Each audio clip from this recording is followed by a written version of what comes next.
Hello বন্ধুরা, আমি তোমাদের রিমি। তোমরা সবাই কেমন আছো? আশা করি ভালো আছো, আর আমিও খুব ভালো আছি।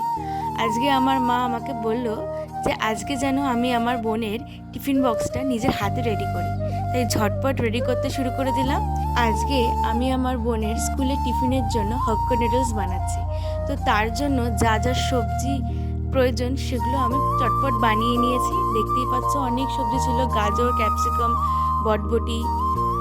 তারপর যেই নুডলসটা 90% বয়েল হয়ে গেছে, তো আমি ওটাকে বয়েল করার পর ছেঁকে নিয়ে ধুয়ে নিলাম।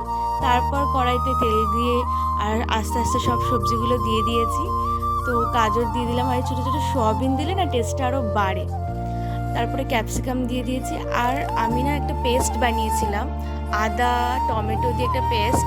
তার মধ্যে আর সব মশলা ছিল, যেরকম জিরে গুঁড়ো, গোলমরিচের গুঁড়ো আর লঙ্কার গুঁড়ো। তারপরে ওই পেস্টটা দিয়ে ভালো করে নাড়িয়ে চাড়িয়ে নুন দিয়ে ভালো করে নাড়িয়ে বয়েল নুডলসটা আমি দিয়ে দিয়েছি।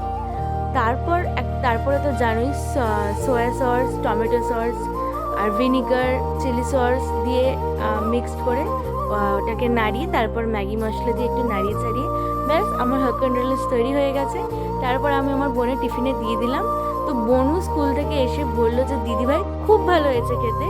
তো তোমরাও সবাই ভালো থেকো। আজকের ব্লগটা এই পর্যন্তই। রাধে রাধে।